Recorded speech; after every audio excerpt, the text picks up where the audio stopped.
The detective slides photographs across the table. Mark Reynolds, beloved uncle and teacher, stares at evidence of his crimes. His hands shake. There's no escape. 8-year-old Emma draws something that will seal his fate. Before we dive in, comment where you're watching from and click subscribe. The fluorescent lights of Maplewood Pediatric Clinic hummed overhead as Sarah Chen finished reviewing her last patient chart of the afternoon.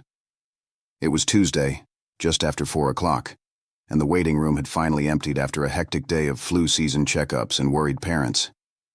She was closing her laptop when the reception desk phone rang with that particular urgency that made her pause mid-motion. "Nurse Chen, there's a mother here with her daughter."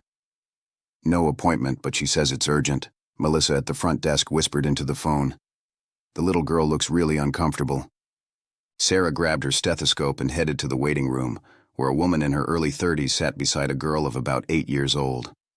The child had dark curly hair pulled into a loose ponytail, and she was hunched forward slightly in her seat, clutching a stuffed elephant to her chest. What struck Sarah immediately wasn't just the child's obvious discomfort. It was the mother's face, pale and tense with barely controlled panic. "I'm Sarah Chen, one of the nurses here," she said, approaching with a warm smile. "What's your daughter's name?" "Emma," the mother said quickly. "I'm Rachel Morrison. Emma just got back last night from a camping trip with my brother, and this morning she said it hurt when she went to the bathroom. At first I thought maybe it was just, a UTI or something, but then during her bath tonight I saw—" Her voice dropped to a whisper. "I saw bruising. In her private area." Sarah felt her professional training snap into place even as her stomach tightened. "Okay, Rachel. Let's get Emma into an examination room right away. Emma, honey, can you walk with us? You can bring your elephant." Emma nodded silently, not meeting Sarah's eyes. As they walked down the hallway, Sarah noticed the child's gait, slightly bow-legged, moving carefully as if something hurt with each step. The mother's hand never left her daughter's shoulder. In examination room 3, Sarah helped Emma onto the padded table while making her voice as gentle as possible. "Emma, that's a great elephant. Does he have a name?" "Mr. Trunk," Emma whispered, the first words she'd spoken. "Mr. Trunk looks very wise," Sarah said, pulling up a small stool. "He's probably been on lots of adventures with you. Rachel, can you tell me more about when Emma started experiencing discomfort?" Rachel sat in the chair beside the examination table, her hands twisting together in her lap. "She seemed fine yesterday, when my brother Mark dropped her off. A little quiet, maybe, but I figured she was tired from camping. They'd been gone since Friday afternoon, 3 days in the woods near Lake Branson. Mark's been trying to spend more time with her since my divorce finalized. He's her only uncle. Never married, no kids of his own, but he's always been good with Emma." Sarah typed notes into the computer system, her mind already moving through protocols. "And this morning was when you first noticed something wrong? She came into my bedroom crying at around 6, said it burned when she peed. I gave her some water, told her to drink plenty of fluids, thinking it was probably a UTI like I said. But then tonight in the bath, when I was washing her, I noticed the bruising." Rachel's voice cracked. "It's on her inner thighs too, small marks like fingerprints." The room seemed to grow colder. Sarah kept her expression neutral, her voice calm, even as alarm bells screamed in her head. "Emma, sweetheart, I'm going to need to do a gentle examination to see what's causing you pain, okay? Your mom will be right here the whole time, and you can hold Mr. Trunk as tight as you want." Emma's eyes, big and brown and frightened, looked up at her mother. "It's okay, baby," Rachel said, though her own eyes were filling with tears. "Nurse Chen is going to help make you feel better." Sarah pulled on gloves, her movements deliberate and slow. "Emma, I'm just going to look, very gently.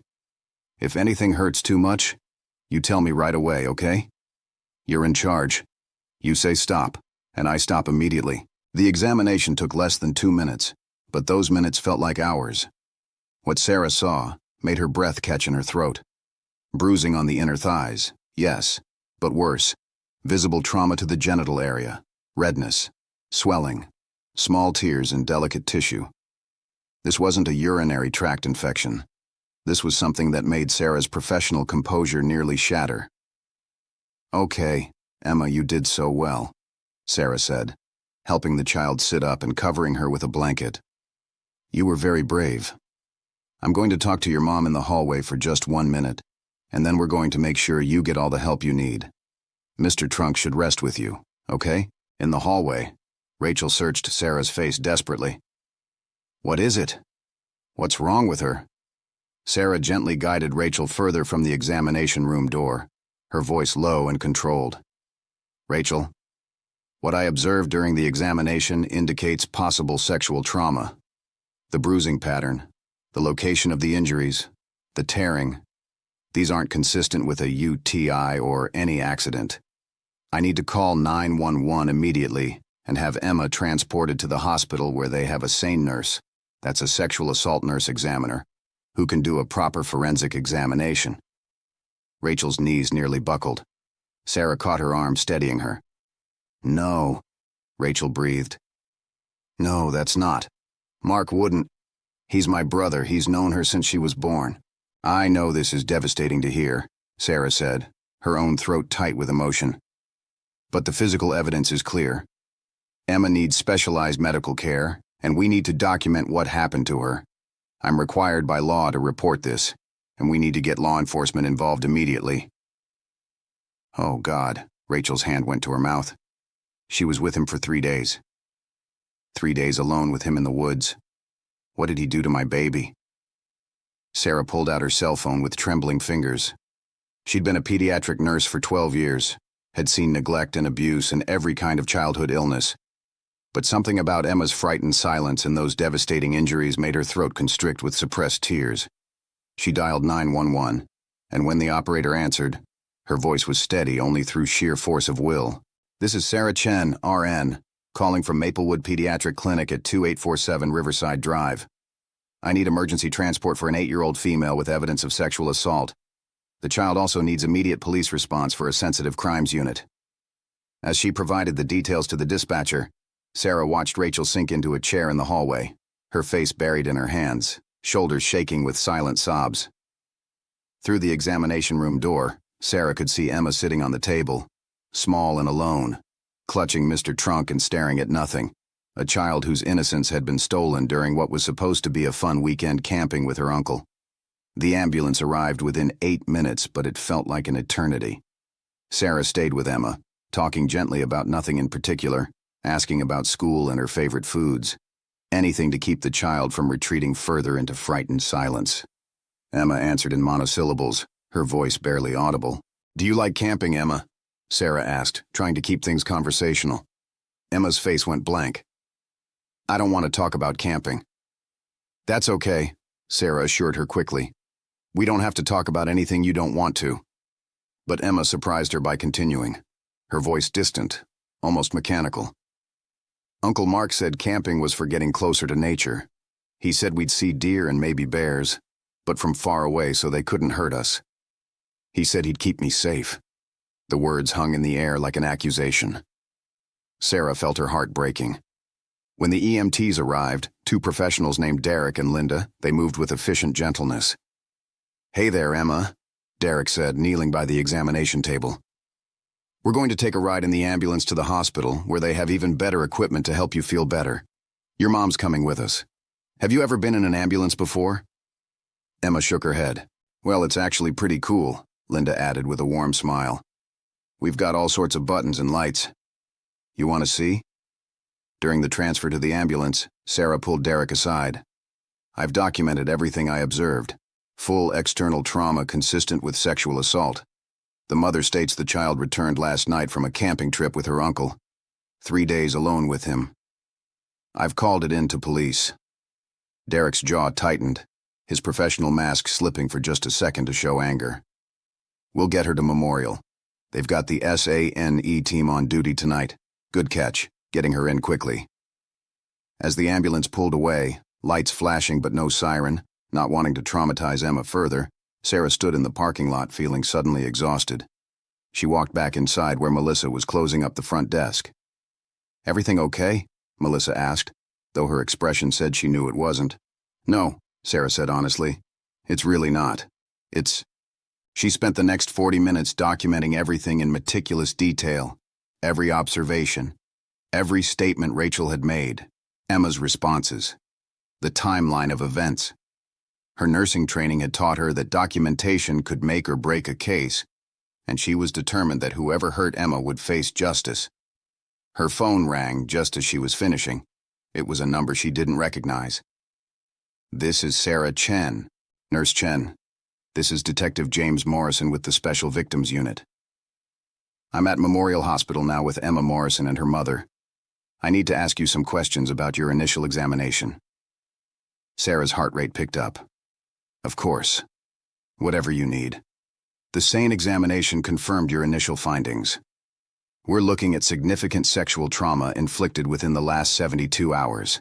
The mother has given us the name of her brother, Mark Reynolds, as the adult who had sole custody of the child during that time period. We've got units heading to his residence now.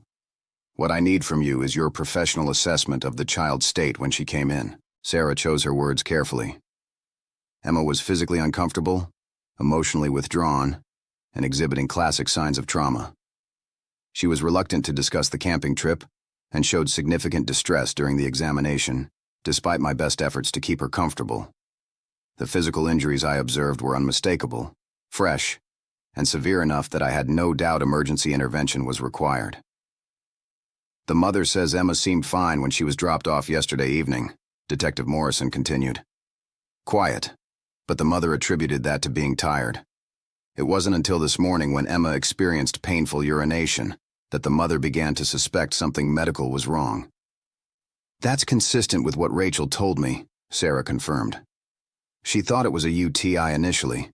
It was only during bath time tonight that she discovered the bruising and brought Emma in immediately." There was a pause on the other end of the line. "Nurse Chen, I want you to know that your quick response and that call to 911 probably saved this child from continued abuse. If the mother had just treated this as a UTI and sent Emma back to school, back to regular life, the uncle would still have access. You stopped that." Sarah felt tears prick her eyes. "Is Emma going to be okay? Physically, I mean. The injuries. She'll heal," Detective Morrison said, though his voice was heavy. "Physically, anyway.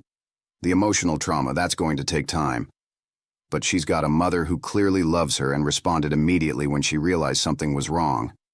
That matters." After hanging up, Sarah sat in the empty examination room where Emma had been just an hour before. The blanket was still rumpled on the table. Mr. Trunk's button eye had left a tiny impression in the paper covering. She thought about Emma, 8 years old, who had gone on what was supposed to be a fun adventure with a trusted family member, and had come back broken. Her phone buzzed with a text from the clinic director, Dr. Patricia Walsh. "Melissa told me what happened. You did exactly right. Take tomorrow off if you need it." But Sarah knew she wouldn't take the day off. There would be other children, other emergencies, other chances to help. She tidied the examination room, threw away the used supplies, replaced the paper on the table, made everything ready for the next patient, while her mind replayed Emma's small voice saying, "He said he'd keep me safe." What Sarah didn't know yet was that across town, at Memorial Hospital, Emma was finally beginning to tell her story to Detective Morrison and a trained child forensic interviewer.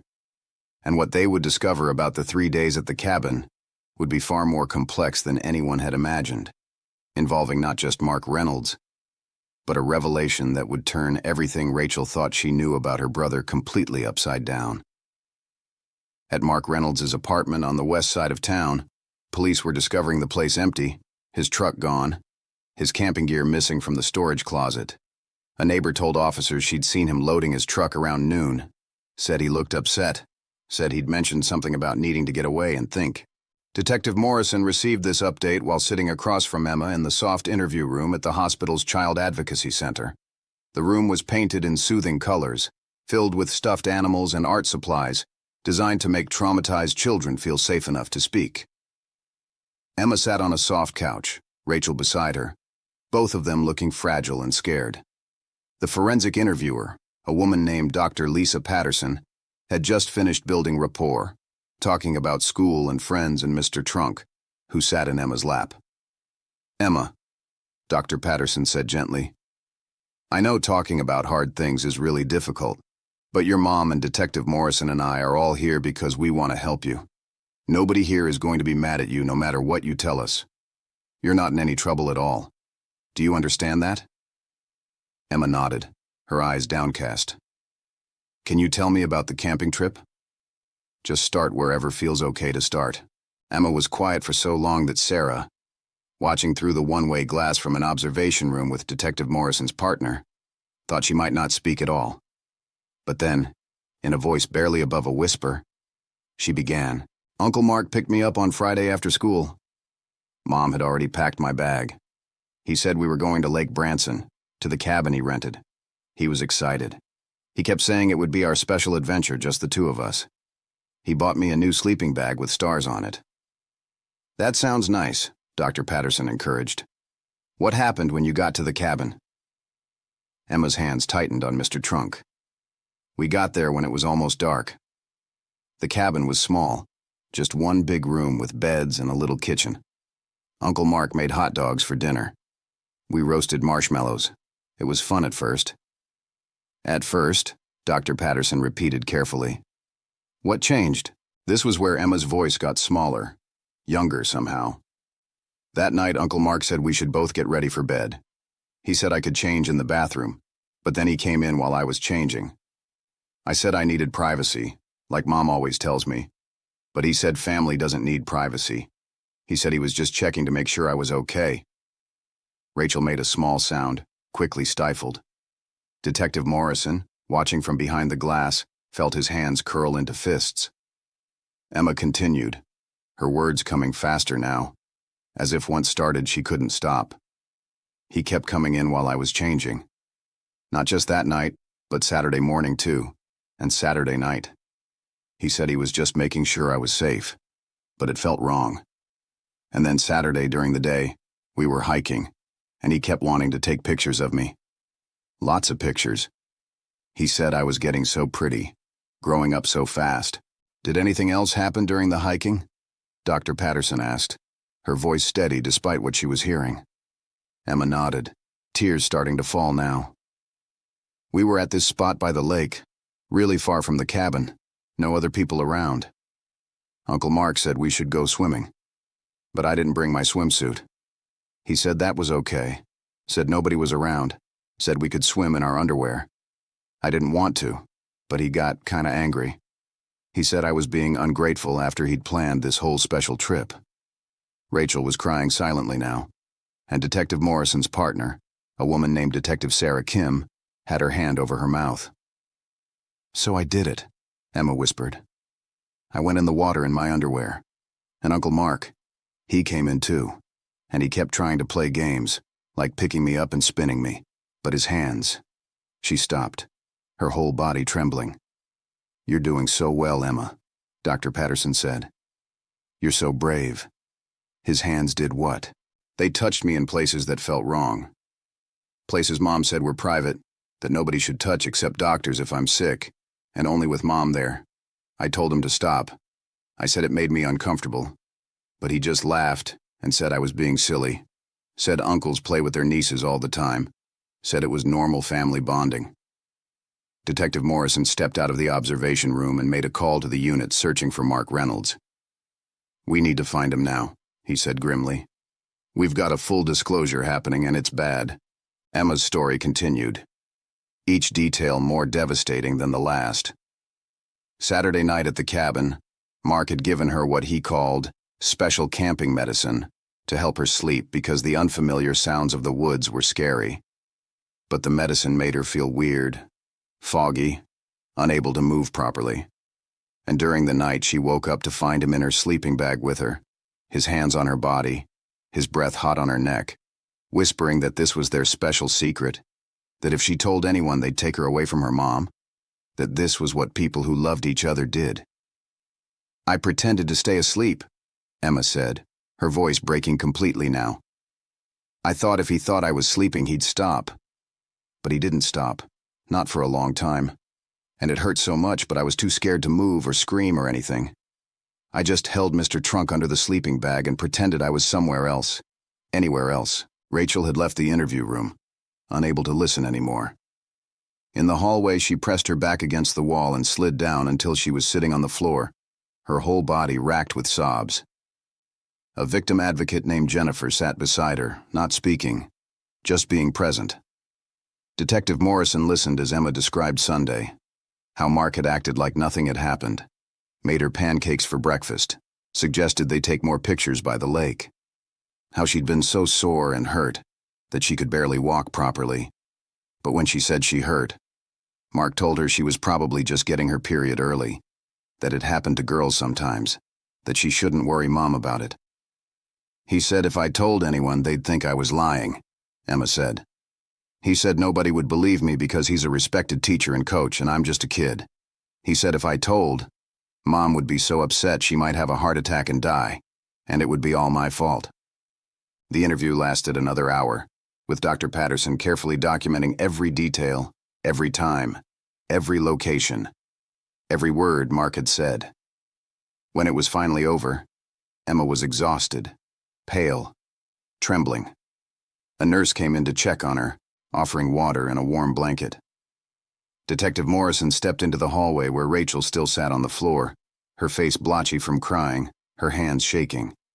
He crouched down beside her, his expression a mixture of professional determination and genuine compassion.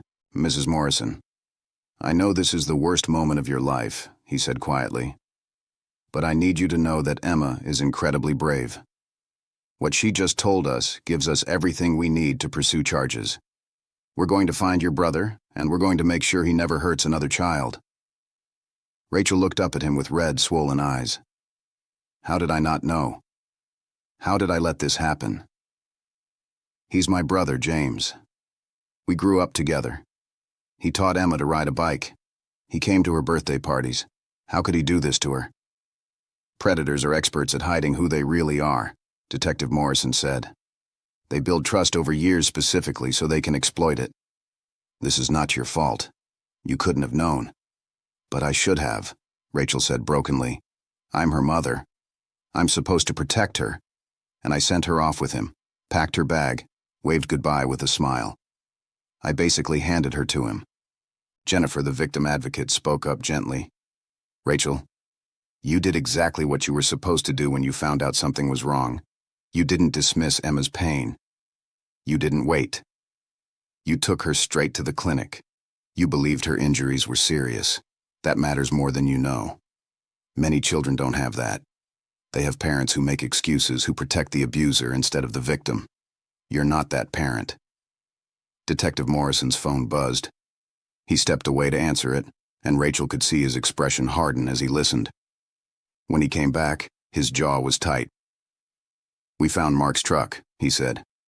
It was parked at a rest stop about 60 miles north on Interstate 15. But he wasn't there. A highway patrol officer noticed the truck had been sitting for hours. When they checked it, they found camping gear in the back and an empty bottle of prescription sleeping pills on the front seat. Rachel's hand went to her mouth. Is he? We don't know yet. Search teams are combing the area. There are woods surrounding the rest stop. We've got K-9 units on the way. Detective Morrison's voice was grim. Mrs. Morrison, I have to ask, did your brother have a history of mental health issues? Any past suicide attempts or ideation? Rachel shook her head, then stopped. Wait. When we were teenagers after our father died, Mark went through a really dark period. He was hospitalized for a few weeks. Depression and anxiety, they said. But that was over 20 years ago. He's been fine since then. He's a high school math teacher, for God's sake. He coaches the academic decathlon team. Everyone loves him. That's often the profile, Detective Morrison said. Outwardly successful, well-liked, trusted. It's the perfect cover. He paused. Mrs. Morrison, I need to prepare you for something. When we searched Mark's apartment, we found a laptop and external hard drives. Our tech team is going through them now, and they've already found concerning material. Photographs of children, not just Emma. We think there may be other victims. The hallway seemed to spin around Rachel. Other children? How many? We don't know yet. The investigation is just beginning.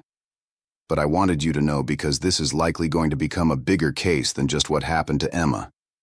There may be media attention. Other parents may come forward. It's going to get complicated. Rachel felt like she couldn't breathe. Her brother, whom she'd trusted, whom she'd loved, was a monster, and she'd never seen it. She thought about all the times Mark had been around Emma over the years, all the innocent moments that now felt tainted. Had he been grooming her daughter for years, waiting for the right opportunity? "I want to see Emma," Rachel said, struggling to her feet. "I need to be with her." They found Emma in a private room, finally allowed to rest. She looked impossibly small in the hospital bed, monitors beeping softly beside her. Her eyes were closed, but Rachel could tell she wasn't really sleeping, just retreating into herself, the way children do when the world becomes too much to bear. "Baby," Rachel whispered, sitting on the edge of the bed and taking Emma's hand. "I'm here. I'm right here, and I'm never going to let anyone hurt you again." Emma's eyes opened, and the look in them broke Rachel's heart all over again. There was fear there, yes, but also something worse. A kind of knowing that no 8-year-old should have. An understanding that the world wasn't safe, that the people you loved could hurt you, that your own body could become a battlefield. "Mommy, am I in trouble?" Emma asked, her voice tiny. "No, sweetheart." "No, no, no," Rachel said, tears streaming down her face. "You're not in trouble. You did nothing wrong. Nothing. Do you understand me? What Uncle Mark did to you was wrong. It was a crime. But you are not in trouble, and you are not to blame. Not even a little bit." Emma's lip trembled. "But I didn't stop him. I didn't scream or fight or run away like they teach us in school. I just froze. I just let it happen." Rachel pulled her daughter close, careful of her injuries, holding her as if she could protect her retroactively from what had already happened. "Freezing is normal, baby. It's what our bodies do when we're scared. It's a survival instinct. You survived, Emma. You're here, and you're alive. And you're so brave for telling the truth about what happened." They stayed like that for a long time, mother and daughter, holding each other in the quiet hospital room while outside the walls, police cars fanned out across the county searching for Mark Reynolds. At the rest stop where Mark's truck had been found, Detective Sarah Kim stood in the deepening twilight watching search teams with flashlights combing through the woods. The K-9 units had picked up a scent trail leading into the forest, but it was getting dark, and the terrain was rough. "Any sign of him?" Detective Morrison asked, arriving at the scene with 2 more officers. "The dogs are tracking something, but they lost the scent about half a mile in where it crosses a stream," Detective Kim reported. "We've got teams on both sides of the water now. If he's out here, we'll find him." "What do we know about his state of mind?" Morrison asked. "His principal at Roosevelt High School says Mark left Friday afternoon, told the office he'd be out Monday for personal time. Seemed normal, upbeat even.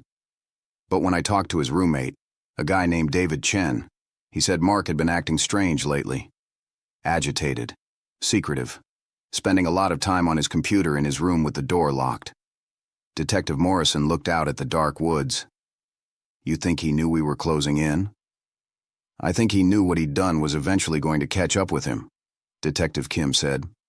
"The question is, did he run, or did he run away permanently?"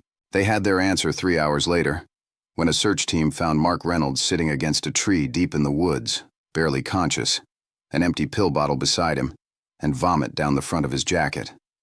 The paramedics were able to stabilize him enough for transport, and he was rushed to Mercy General Hospital under police guard. Detective Morrison got the call while sitting in the hospital cafeteria with Rachel, who had refused to leave while Emma was there. "They found him alive," he told her. "He attempted suicide by overdose, but they got to him in time. He's at Mercy General now, in critical but stable condition." Rachel didn't know what to feel. Relief that her brother hadn't succeeded in killing himself? Anger that he'd tried to escape justice that way? Disgust that he'd chosen that option instead of facing what he'd done? "What happens now?" she asked. "Once he's medically cleared, he'll be arrested and charged. Bail will likely be denied given the flight risk he's demonstrated." The DA is going to throw the book at him, Mrs. Morrison. Multiple counts of sexual assault of a minor, child endangerment, possession of child sexual abuse material, if our tech team finds what we think they're going to find. He's looking at decades in prison, possibly life. Good, Rachel said fiercely. I hope he rots. Detective Morrison understood the sentiment, but he'd been doing this job long enough to know that the criminal case was just the beginning. Emma would need years of therapy to process what had happened to her. Rachel would need support too, dealing with the betrayal and the guilt and the knowledge that her own brother had done this. And there would be other victims coming forward. He was sure of it. This was going to get much worse before it got better. Back in Emma's room, Nurse Sarah Chen had stopped by to check on her former patient. She stood in the doorway for a moment, watching Emma sleep, remembering the frightened little girl who had clutched Mr. Trunk in the examination room just hours before. You were the one who called it in, Rachel said, noticing Sarah. The nurse at the clinic. I was, Sarah confirmed. How's she doing? As well as can be expected, I guess, Rachel said. The SANE exam was horrible for her. More violation, more strangers touching her. But they said it was necessary for the case. It was, Sarah said gently. The evidence they collected will help put your brother away. I know it doesn't feel like it now, but Emma is going to heal. It's going to take time and it's going to be hard, but children are resilient. With the right support and therapy, she can recover from this. I don't know how, Rachel said. I don't know how to help her through this when I can barely process it myself. One day at a time, Sarah advised. And there are resources. Therapists who specialize in childhood sexual trauma, support groups for parents. The victim advocate can connect you with all of that. You don't have to figure this out alone. Sarah had wanted to check on Emma, but she'd also brought something else. She pulled a small package from her bag. I stopped by the hospital gift shop. I thought Emma might like this. It was a journal with a purple sparkly cover and a set of colored pens. Sometimes it helps to draw or write about feelings when talking about them is too hard, Sarah explained. Just a thought. Rachel took the journal with trembling hands. Thank you. For everything. If you hadn't recognized what you saw, if you hadn't called 911 immediately. That's my job, Sarah said simply. But more than that, it's the right thing to do. Emma deserves justice, and she deserves to heal. You both do. After Sarah left, Rachel sat holding the journal, thinking about the long road ahead. Emma would have to testify eventually, if the case went to trial. She'd have to relive the trauma in front of strangers. Unless Mark pled guilty, but somehow Rachel doubted he would. He'd fight it. He'd hire a lawyer who would try to twist things, who would suggest Emma had misunderstood innocent affection, who would put a scared little girl through hell to protect a predator. The thought made Rachel's blood boil. But then she looked at Emma, sleeping fitfully in the hospital bed, and she made a silent vow. She would be there for every court appearance, every therapy session, every hard moment. She would believe Emma, support Emma, fight for Emma. She would not let her brother destroy her daughter's life. In the early hours of the morning, as Rachel dozed in the chair beside Emma's bed, Detective Morrison was back at the police station, reviewing the evidence his tech team had pulled from Mark Reynolds' computers. What they'd found was damning. Hundreds of photographs of children from his classes over the years, taken without their knowledge. Close-ups during gym class, at school events, in moments when they thought no one was watching. Images that, while not explicitly illegal, showed a pattern of obsession and predatory focus. And then there were the folders hidden behind encryption, images downloaded from the dark web, videos, chat logs with other predators discussing techniques for grooming and manipulation. Mark Reynolds wasn't just someone who had hurt his niece in a moment of weakness. He was a calculated, organized offender who had been planning and fantasizing about abusing children for years. Detective Morrison felt sick as he read through the chat logs. Mark had been discussing Emma specifically in these chats for months before the camping trip, describing her as his special project, asking advice from other pedophiles about how to ensure she wouldn't tell, getting encouragement to take the opportunity when it presented itself. The camping trip hadn't been a spontaneous decision or a sudden lapse in judgment. It had been planned, Orchestrated. A carefully constructed scenario designed to give Mark extended access to Emma without witnesses or interruption. He'd probably been planning it since Rachel's divorce finalized, and he knew he'd have a chance for unsupervised visitation. The evidence was overwhelming. Even with a good lawyer, there was no way Mark was getting out of this. Detective Morrison made a note to contact the other parents of children in Mark's photos. They had a right to know. Some of those children might have been victimized too, but been too scared to say anything. This case was going to blow up. Roosevelt High School was going to have to answer questions about what they knew and when they knew it. The community was going to be reeling. But none of that mattered as much as Emma. She was the victim who had the courage to speak up, to tell the truth despite Mark's threats, despite her fear. Her testimony would be the cornerstone of the case.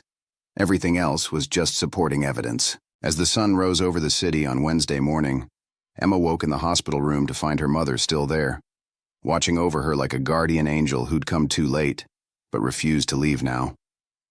Rachel had the purple journal in her hands, and she'd written something on the first page. When Emma asked what it said, Rachel showed her. In careful handwriting, Rachel had written, "Emma's truth. You are brave. You are believed. You are loved." Emma looked at the words for a long moment, then at her mother. "Can we go home soon?" "Soon, baby," Rachel promised. "The doctors want to watch you for one more day, just to make sure you're healing okay. And then we'll go home, and we'll figure out what comes next. Together." "Will Uncle Mark come to our house?" Emma asked, fear flashing across her face. "No," Rachel said firmly. "Uncle Mark is never coming near you again. Ever. The police have him, and he's going to go to jail for a very long time for what he did to you." Emma absorbed this information silently. Then she picked up the journal and one of the colored pens. She opened to a blank page and began to draw. Rachel watched as Emma created a picture of a house, their house, with a strong fence all around it. In the yard, she drew herself and Rachel holding hands, with Mr. Trunk between them. Above the house, she drew a big sun with rays reaching down. And on the fence, she drew locks. Many locks. It was a picture of safety, of protection, of home reclaimed. Rachel felt tears prick her eyes again. But this time they weren't just tears of grief. They were also tears of hope. Because Emma was still here, still creating, still imagining a future where she felt safe again. It would be a long road to get there. There would be nightmares and flashbacks and therapy sessions and court appearances. There would be moments when Emma doubted herself, when she internalized blame that wasn't hers to carry, when the trauma felt like too much to bear. But Rachel would be there for all of it, and so would the network of support that was already forming around them. Sarah Chen had started that network with her immediate recognition of abuse and her refusal to look away.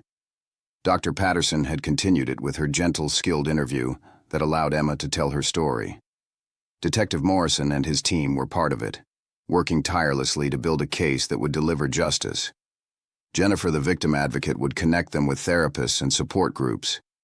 The SANE nurses had documented everything with care and compassion. Even the EMTs who had transported Emma with such gentleness were part of the web of people who had chosen to help rather than ignore. By noon on Wednesday, Mark Reynolds was conscious enough to be read his rights and formally arrested.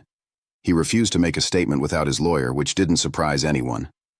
His lawyer, when she arrived, took one look at the evidence Detective Morrison laid out and told her client to consider a plea deal, because there was no way they were winning this at trial. Mark sat in his hospital bed under police guard, handcuffed to the rail, and for the first time seemed to understand the magnitude of what he'd done. Not in a moral sense, Detective Morrison suspected, but in a practical one. His life as he knew it was over. His career was destroyed. He'd be a registered sex offender forever, a pariah, someone people would cross the street to avoid. And he'd spend the next 20 to 30 years, at minimum, in a prison where child predators were the lowest of the low, where even hardened criminals had a code about hurting kids. Detective Morrison had seen this moment before with other offenders, the moment when reality crashed in, and they realized they couldn't charm or manipulate or lie their way out. Some showed remorse, Some maintained their innocence despite overwhelming evidence. Mark just looked empty, hollowed out, as if he'd been wearing a mask his whole life and someone had finally ripped it off, revealing nothing underneath but void. "Do you have anything to say?" Detective Morrison asked. "Anything you want to tell Emma's mother? Any explanation for why you did what you did to an 8-year-old child who trusted you?" Mark's lawyer started to object, but Mark spoke over her. "I'm sick," he said flatly. "I've always been sick. I've known since I was a teenager that I wasn't normal, that I looked at children differently than I should. I thought I could control it. I thought teaching would help. Being around kids in a supervised environment would satisfy whatever this is without anyone getting hurt. But it didn't. It just made it worse." "So you planned the camping trip specifically to abuse Emma," Detective Morrison said. It wasn't a question. "Yes," Mark said, his voice devoid of emotion. "I told myself I wouldn't. I told myself I'd just take her camping and be a good uncle and that would be enough. But I knew. I knew what I was going to do before we even left. I'd been thinking about it for months, planning it. And I did it, and I can't take it back." "No, you can't," Detective Morrison agreed coldly. "What you did to that little girl, the terror and pain and violation you inflicted on her, that's permanent. She'll carry those scars for the rest of her life. You were supposed to protect her, and instead you destroyed her innocence and sense of safety in the world." "I know," Mark said. And then, perhaps the only genuine thing he'd said, "I wish I'd succeeded last night. It would have been easier for everyone." "Easier for you, you mean?" Detective Morrison corrected. "Emma needs to see you face justice. She needs to know that what you did was taken seriously, that the system protected her when you didn't. You don't get to take the easy way out." Mark's confession, recorded and documented, would save Emma from having to testify in graphic detail about what he'd done to her. His lawyer negotiated a plea deal over the next week, 25 years in prison with no possibility of parole before serving at least 20. The district attorney wanted more, wanted to push for life, but Emma's therapist weighed in that a trial would be re-traumatizing for the child, and Rachel agreed. She wanted closure, wanted Emma to be able to start healing without the specter of court appearances hanging over them. The news broke on Thursday morning. "Local teacher arrested on child sexual abuse charges," read the headline in the Maplewood Gazette. The article was carefully worded to protect Emma's identity, referring to her only as a minor family member. But in a small community like Maplewood, it didn't take long for people to start putting pieces together. Rachel's phone exploded with calls and texts, some from friends offering support, others from acquaintances fishing for gossip, a few from other parents at Roosevelt High School where Mark taught, asking if it was true, if their children might have been at risk. Rachel turned her phone off and focused on Emma, who was finally being discharged from the hospital. The ride home was quiet. Emma sat in the back seat clutching Mr. Trunk, staring out the window at familiar streets that now felt different somehow. Rachel kept glancing in the rearview mirror, her heart breaking every time she saw Emma's blank expression. "Are we going to see Grandma?" Emma asked suddenly. Rachel's hands tightened on the steering wheel. Her mother, Emma's grandmother, had called 17 times since the news broke. Rachel hadn't answered. She couldn't face her mother's questions, her inevitable defense of Mark, her inability to believe that her son could do something so monstrous. "Not right now," Rachel said carefully. "Right now it's just going to be you and me at home, okay? We're going to rest and recover." But the world didn't allow them that luxury. When they pulled into their driveway, there was a news van parked on the street. A reporter with a microphone started walking toward them, before Rachel could even get Emma out of the car. "Mrs. Morrison, do you have any comment on your brother's arrest? How long had you suspected something was wrong? Are you worried about being charged with negligence for allowing your daughter to be alone with him?" Rachel felt rage flash through her. She positioned herself between Emma and the reporter, her voice shaking with fury. "My daughter is 8 years old and a victim of a crime. Leave us alone or I'm calling the police for harassment." She hurried Emma into the house and locked the door behind them, her heart pounding. Emma was crying, overwhelmed by the confrontation. Rachel held her, whispering reassurances, while her mind raced with anxiety about what came next. How were they supposed to heal when the media was camped outside their door? How was Emma supposed to feel safe? The answer came from an unexpected source. Eleanor, Rachel's elderly neighbor, appeared at the back door an hour later with a casserole and a determined expression. "I sent them packing," Eleanor announced, letting herself in with the key Rachel had given her years ago for emergencies. "Told that reporter if she didn't leave, I'd call my nephew, who's a lawyer, and sue her for trespassing and emotional distress. She left, and I called Bill Henderson. He's on the city council. Got him to send a police car to patrol the street. They can't park here and harass you now." Rachel felt tears of gratitude well up. "Eleanor, thank you." "Nonsense," Eleanor said briskly. "That's what neighbors do. Now you haven't eaten properly in days, I'd wager. There's chicken and dumplings in this dish. You need to keep your strength up. That little girl needs you strong." Over the next few days, Rachel discovered just how many people were in their corner. Emma's school principal, Mrs. Caldwell, called to arrange homebound instruction for as long as Emma needed, promising that when she returned to school there would be a safety plan in place to protect her from questions and gossip. The victim advocate, Jennifer, connected Rachel with a therapist named Dr. Susan Winters, who specialized in childhood trauma and had immediate availability. Sarah Chen, the nurse who'd made the initial 911 call, dropped off care packages with books for Emma, stress relief tools, and resource guides for parents. But there were also people who weren't supportive. Rachel's mother called again, this time leaving a voicemail that made Rachel physically ill. "Rachel, honey, I know Mark made mistakes, but there are always two sides to every story. You know how dramatic Emma can be sometimes. Are you sure she didn't misunderstand something innocent? Mark is devastated in jail. He's my son. He's your brother. How can you abandon him like this?"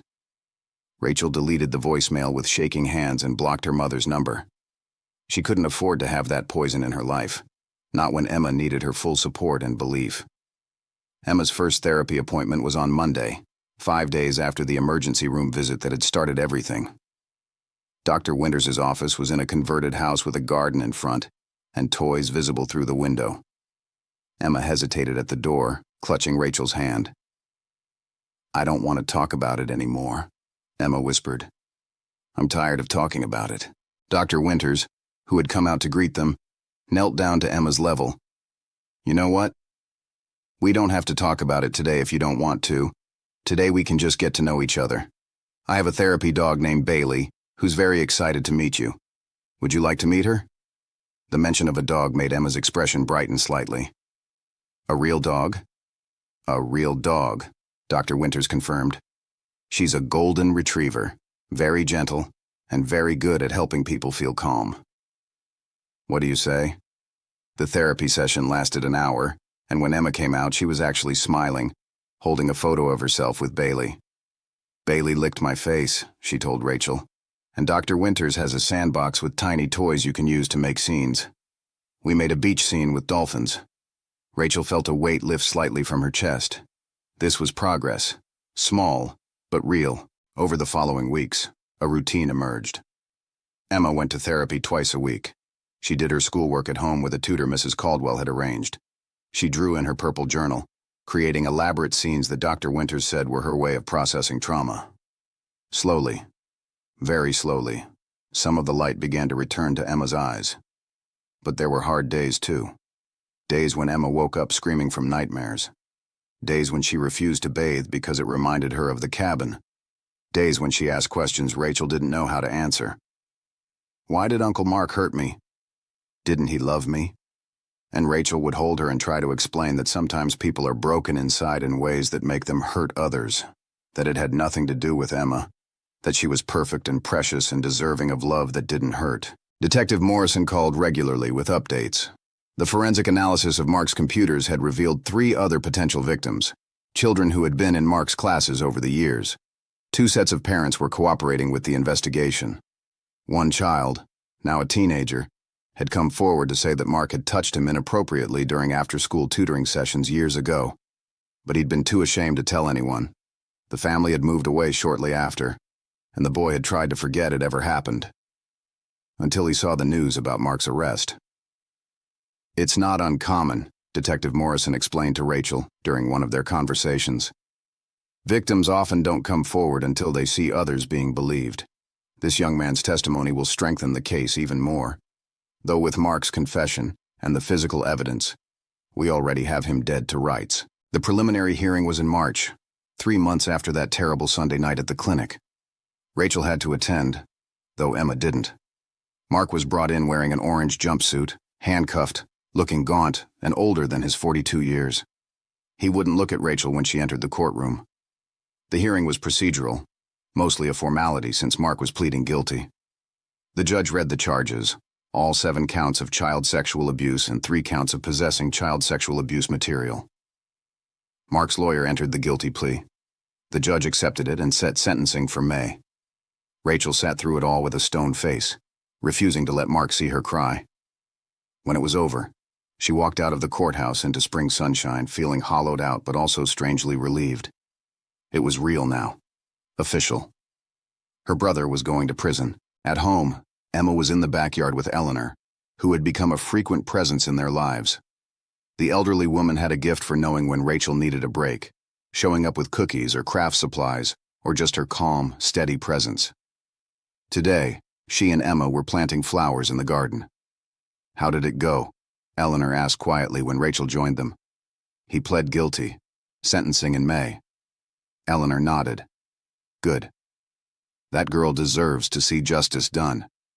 She looked at Emma, who was carefully patting dirt around a tulip bulb, tongue stuck out in concentration. "She's stronger than you think, you know. Children are resilient. With the right support, she'll heal." "Everyone keeps saying that," Rachel said. "But what if she doesn't? What if this ruins her whole life?" "Then you'll be there to help her through it," Eleanor said simply. "That's what love is. Showing up, even when it's hard. Especially when it's hard." By April, Emma had started to venture out more. She went to the park with Rachel, always staying close but willing to play on the swings. She attended a support group for child abuse survivors that Dr. Winters recommended, meeting other kids who had been hurt and realizing she wasn't alone. She even expressed interest in going back to school part-time, wanting to see her friends again. The school arranged for Emma to return on a modified schedule, starting with just mornings and with an aide available if she needed to leave class for any reason. Rachel walked her in that first day, her heart in her throat, terrified that something would go wrong. But Emma's friends were kind.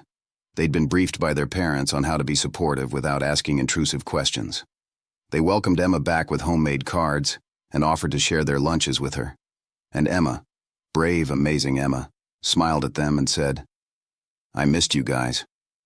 Rachel watched from the doorway as Emma settled at her desk, pulling out her notebooks and colored pencils, looking almost normal.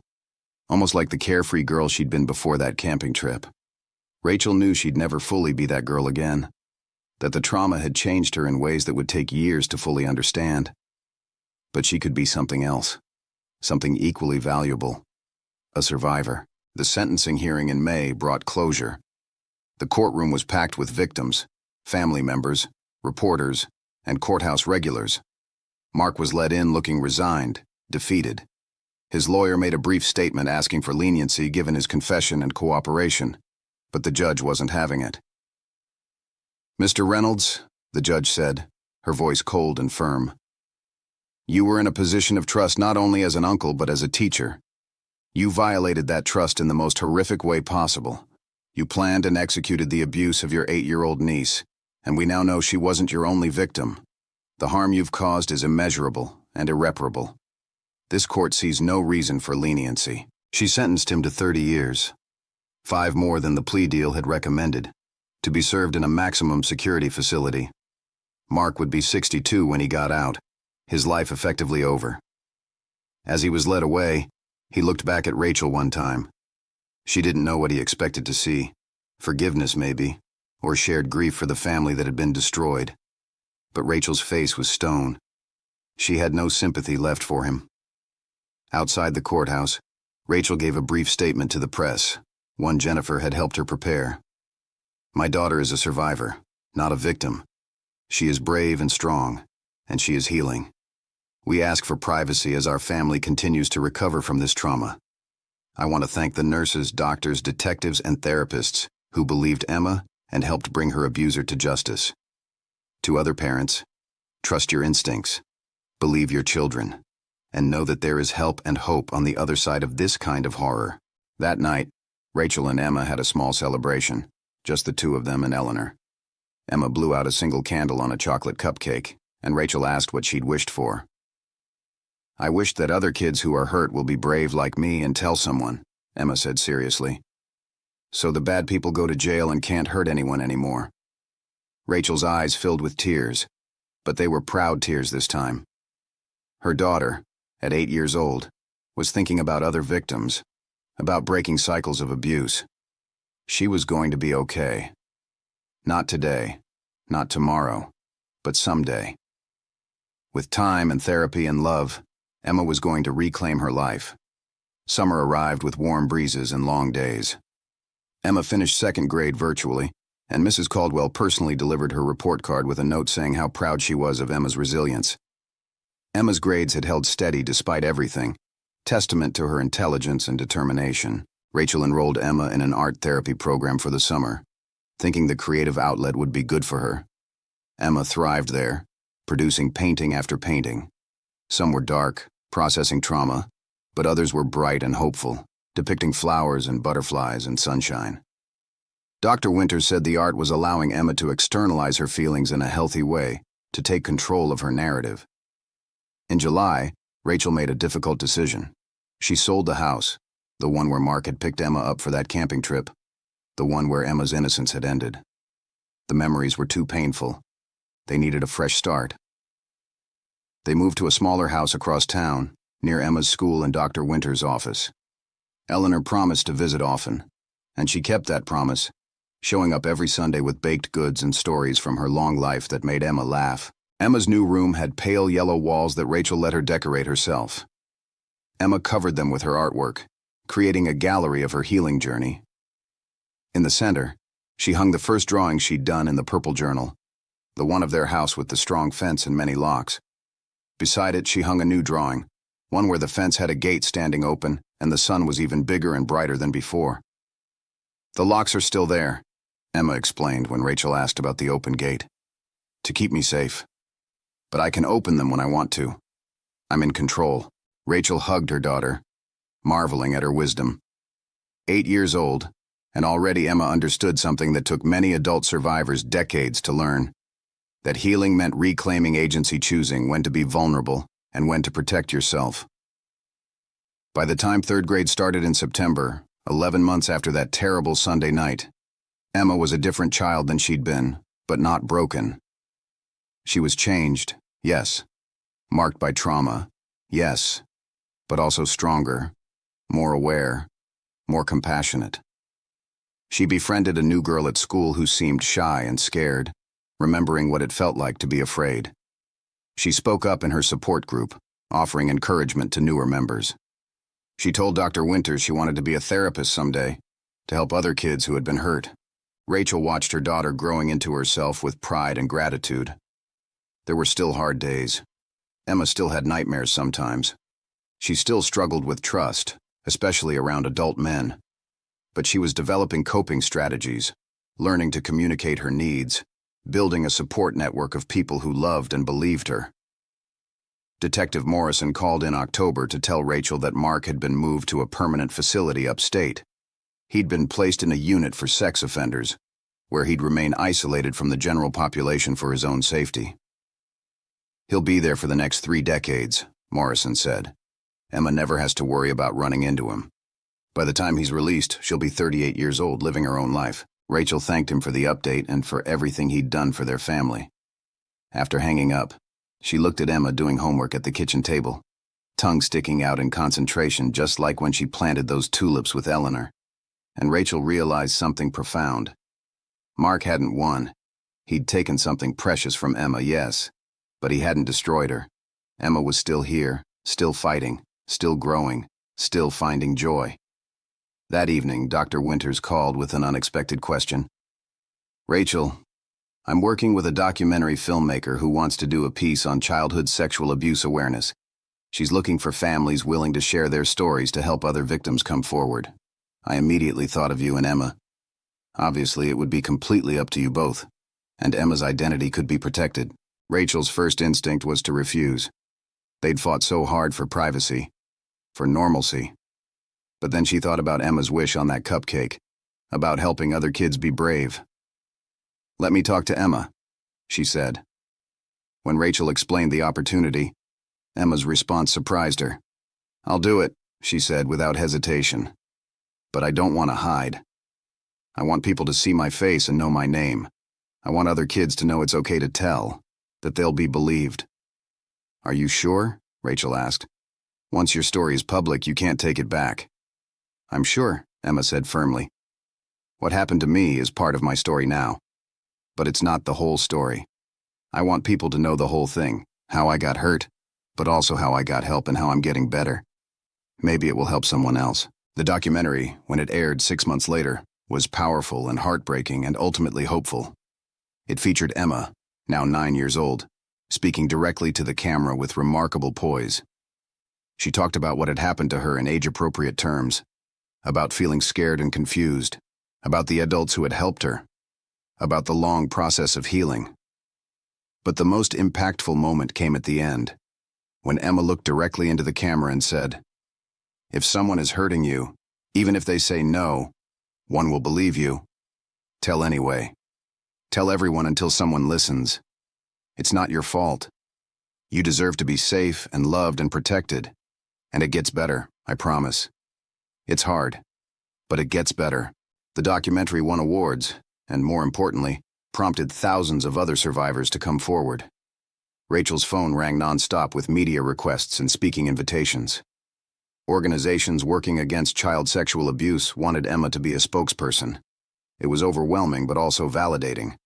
Proof that Emma's pain had been transformed into purpose. As Emma approached her 10th birthday, 2 years after that camping trip that had changed everything, Rachel reflected on their journey. The path hadn't been linear. There had been setbacks and bad days and moments when Rachel had doubted whether they'd ever feel normal again. But they'd kept going, one day at a time, one therapy session at a time, one small victory at a time. Emma was thriving now. She was in 4th grade, had a close group of friends, excelled in art class, and was working with Dr. Winters on a book for children about recognizing and reporting abuse. She still saw her therapist weekly, probably would for years to come, but that was okay. Therapy wasn't a sign of being broken. It was a tool for staying whole.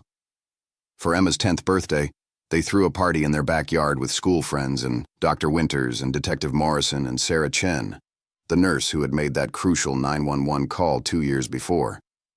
Eleanor, now 84, sat in a lawn chair directing the chaos with amused fondness. When it came time to blow out the candles on Emma's birthday cake, Rachel asked again what she'd wished for.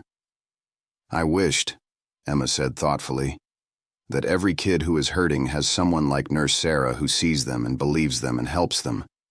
And I wished for more time with everyone I love." Simple wishes, profound wishes. The wishes of a child who had been through hell and come out the other side with her capacity for hope intact. That night, after the guests had gone home and Emma was asleep, Rachel sat on the back porch looking up at the stars. She thought about Mark, locked away in his cell, living with the consequences of his choices. She didn't forgive him, and probably never would. But she also didn't spend much time thinking about him anymore. He'd taken enough from their family. She wouldn't give him her mental energy, too.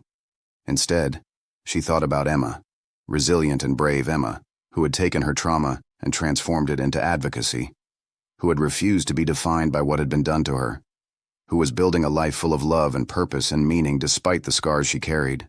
Rachel had learned something through this nightmare, that healing wasn't about going back to how things were before. It was about integrating the trauma into your story and moving forward anyway. Emma would always be a survivor of child sexual abuse. That was a fact that couldn't be changed. But she was also an artist, a friend, a daughter, a student, an advocate. And someday she'd be even more, whatever she chose to become. The future stretched out before them, full of possibility. Emma wanted to be a therapist, but she also talked about being an artist or a teacher or maybe a detective like Morrison. She had time to figure it out. And Rachel would be there every step of the way, cheering her on, supporting her dreams, loving her fiercely. As Rachel stood to go inside, She paused at Emma's bedroom door. Emma was asleep. Mr. Trunk clutched to her chest as always, her face peaceful in the soft glow of her nightlight.